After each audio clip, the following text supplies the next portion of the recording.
Mukhang naging extra special ang pagdiriwang ng kaarawan ni megastar Sharon Cuneta. Paano ba naman kasi, ibinandere sa social media ng dalawang mahal niya sa buhay ang kanilang pagmamahal sa kanya. Sila'y walang iba kundi ang kanyang anak na si Casey Concepcion, at ang mister na dating senador na si Kiko Pangilinan. Unahin na muna natin ang short but sweet birthday message ni Casey na kung saan ibinahagi niya sa isang Instagram post ang throwback picture nilang dalawa. Caption niya, "Mama, may this year bring you all the happiness and more blessings you truly desire and deserve," diamond emojis. "Happy birthday to my first idol, love you." Mensahe pa niya sa ina.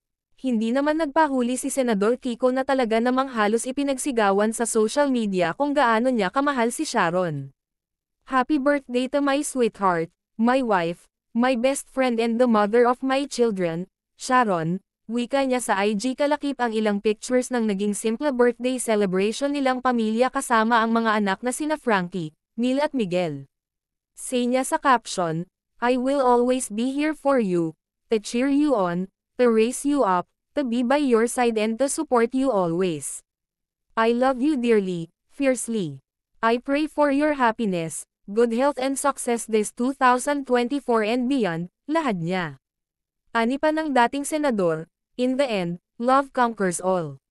Red heart, folded hands emojis.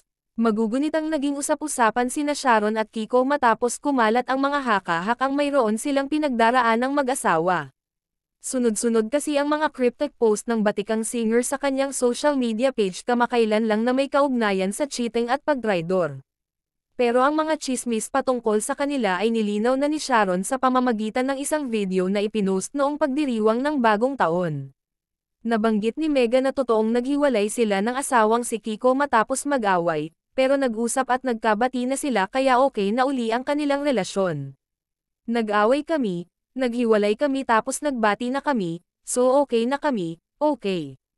Pag-amin ng singer, pahayag pa niya, "That's the meaning of all the messages I posted but I'll clarify, the quotes, all the other posts were for people close to me that I think needed those posts. So, you always assume." Samantala, hindi naman nagpahuli si Gabby Concepcion sa birthday greetings ni Sharon, kung saan nakatag ang kanyang pangalan at may kalakip na isang litrato ni Gabby na may caption na, "Happy birthday dear heart," kalakip nito ang background song na, "Kung kailangan mo ako."